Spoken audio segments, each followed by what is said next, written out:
from the 9 modes framework. What exactly is a mode?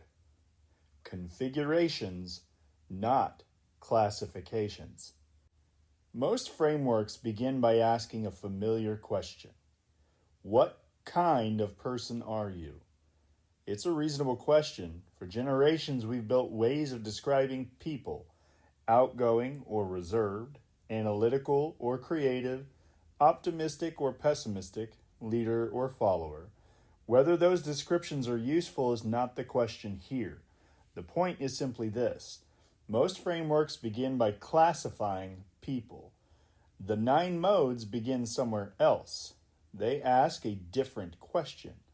What is your mind trying to accomplish right now? That difference may seem small, but it changes almost everything. Imagine the same person over the course of a single day. Early that morning, they are troubleshooting a failed machine. Their attention narrows. They begin asking, why did this happen? Later, they rush home after discovering a burst pipe. The question changes. What do we do first? That evening, someone asks about their day. Without thinking, they begin, well, first this happened. 3 conversations, 3 different organizing questions, 1 person. What changed? Not the person, the organization. The mind temporarily arranged itself around 3 different problems. 1 configuration sought explanation, another sought movement, another sought sequence. That is what we mean by a mode. A mode is not something you are, it is something your mind temporarily organizes itself to do. This is a familiar idea outside of conversations. A workshop rearranges its tools depending on the project.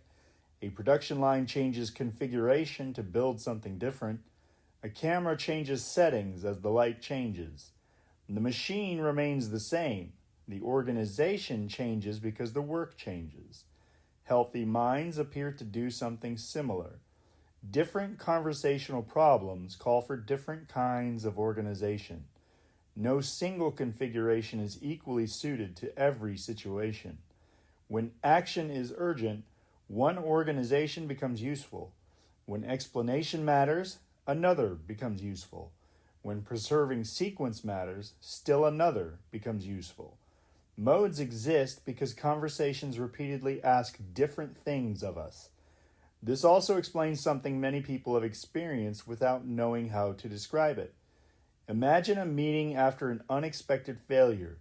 One person says, let's decide what we're going to do. Another replies, before that, I want to know why it happened. A third interrupts, hold on, let's start from the beginning. Nothing unusual has happened. No one has become irrational. No one has suddenly changed personalities.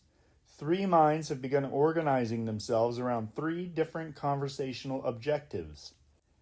As each participant speaks, those different organizations begin pulling the conversation in different directions. Sometimes one becomes dominant. Sometimes the group gradually aligns around a single objective. Sometimes the conversation shifts back and forth several times. Sometimes it never settles at all. What we observe as the organization of a conversation begins here, not in some invisible force between people, but in the way participants continually organize and reorganize their own participation. This is why the first 3 modes feel so different from one another. Pragmatic mode asks, what works right now? Analytical mode asks, why did it happen? Narrative mode asks, what happened? Each question solves a different problem. None is a better way to think. None is a more advanced version of the others. Each is a different configuration for a different kind of work.